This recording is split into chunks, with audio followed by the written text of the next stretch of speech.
Good afternoon. My name is Lara, and today I'm going to give you an introduction to what is good nutrition, why it is important to you, the link between nutrition and exercise, some practical tools you can use to take home with you about eating behaviors and mindsets to help you have a successful journey with your nutrition and exercise.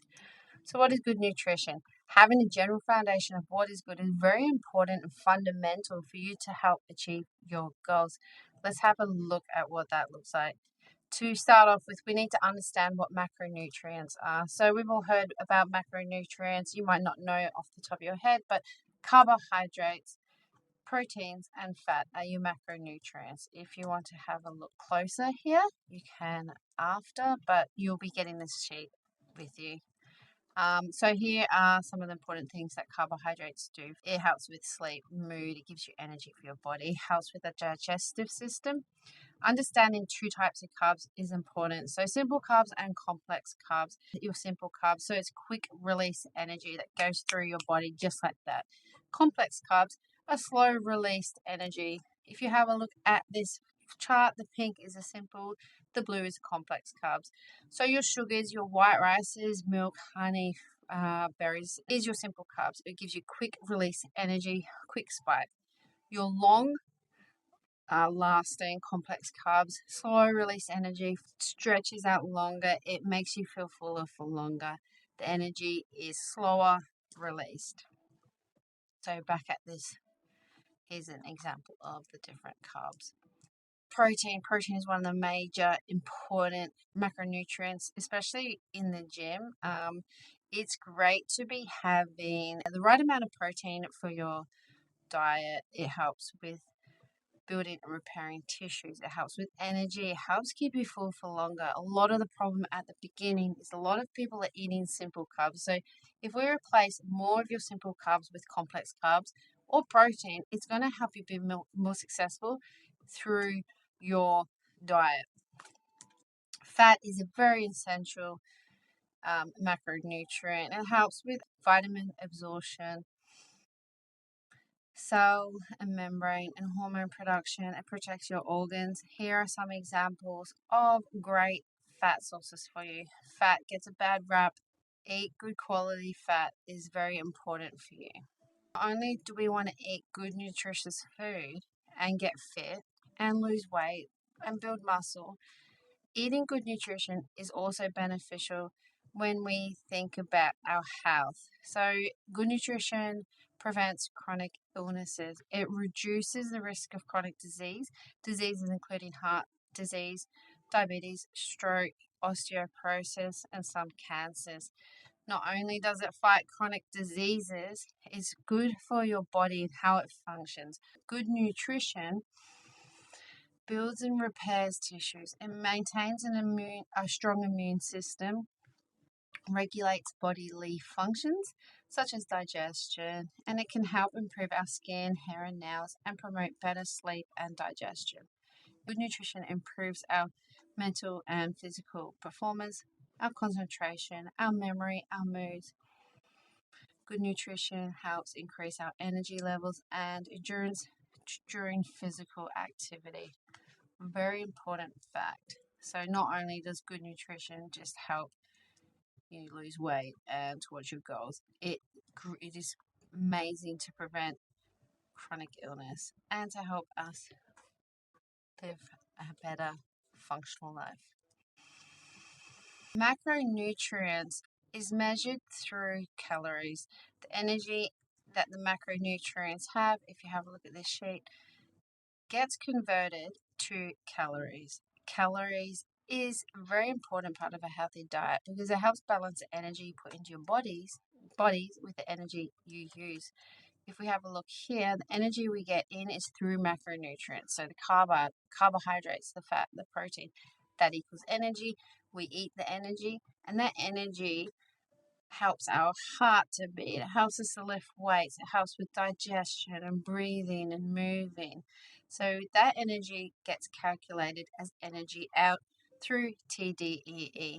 To work out how much energy we need to have a look deeper into what TDEE is. So your TDEE refers to how much energy you need each day due to the most basic body needs like digestion and blood circulation, and it's combined with how much physical activity that you are doing.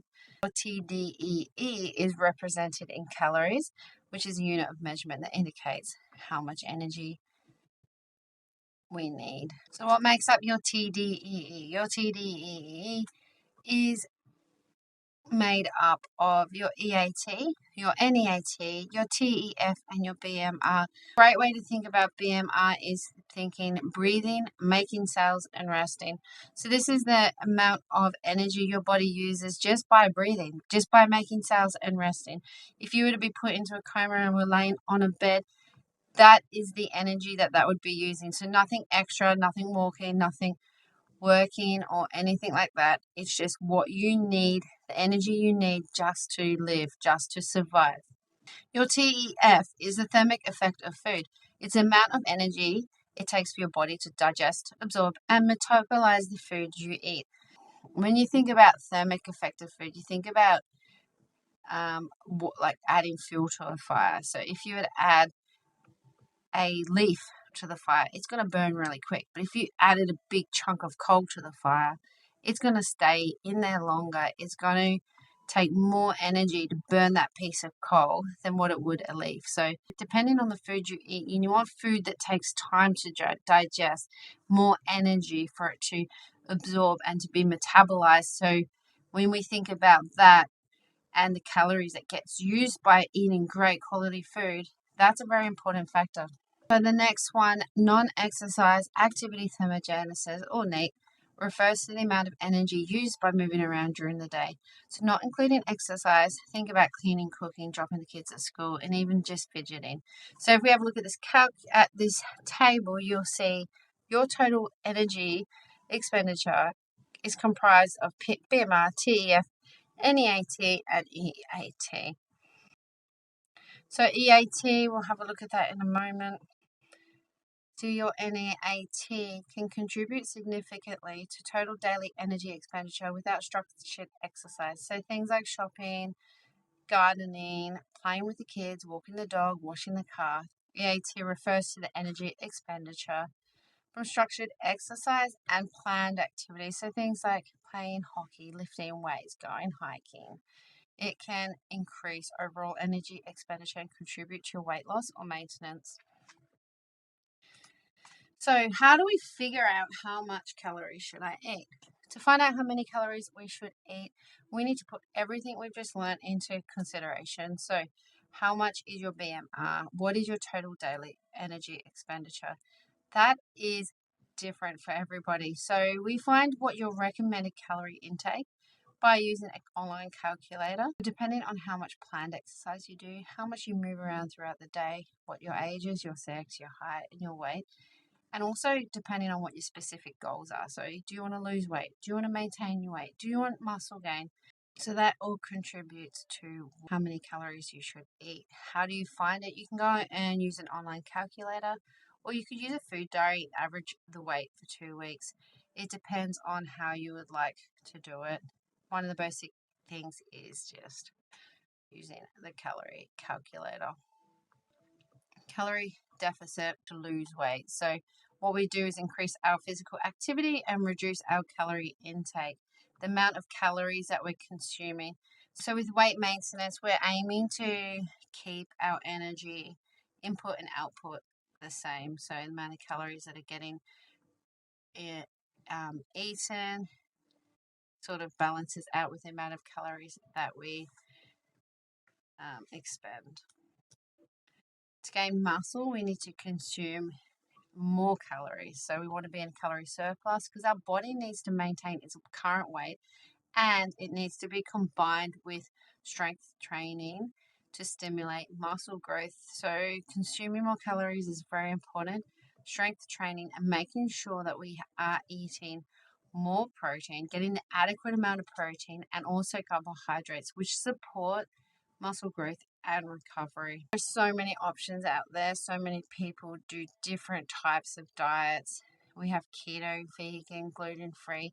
It is very important to speak to somebody to help guide you through that for you. So if you have a health issue and you need to eliminate eating gluten, that's okay, but speak to your professional about that.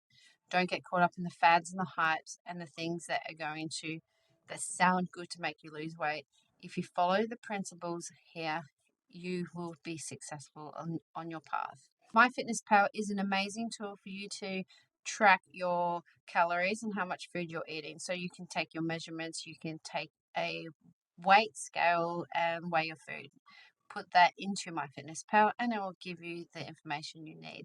For those people who don't want to do that, look at this here at the portion control. So it's great to get a serve of protein. When you think about your hand, the serve of protein is the palm. A serving of vegetable is your fist. A serving of carbs is your cupped hand. And a serving of fat is your thumb. Here is a quick guide to help you what to eat more, to eat some, and to eat less, which is very important. Another way to be successful in your journey is to have a food diary. So if you don't have MyFitnessPal, you can just write it in there.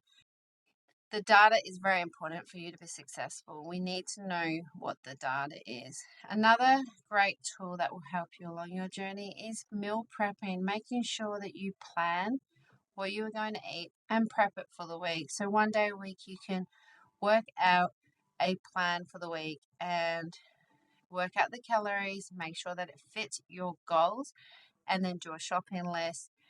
Prepping your meals is very important for you to be successful. For the times when you are tired, you know that you've got something in the freezer to help you. Mindful eating is also very important. So take time to consume your food. Eat slower. Don't eat in front of the telly. Being more aware of what you're eating is going to help you be more successful on your journey. Making sure that you have enough sleep is very important when it comes to making the right choices. A lot of the time when you are overtired and you're stressed, you're going to crave the sugary things, you're going to crave chocolate. But when we prepare our meals and make sure that it is according to our goals, we are making sure that we aren't going to substitute for comfort food. Being prepared to have the data, to create a food diary, to mindfully eat, to make meal plans, to understand your servings, to understand what you want to eat more of, eat some of, and eat less of. If you have this information, it's going to help you be more successful. It's going to help you be more prepared. So we could go deeper into this, but this is just a 10-minute foundational guide to help you, give you a few tips of what's important and why it is important. So thank you for your time today, and I hope you have a wonderful day. For more information, please reach out.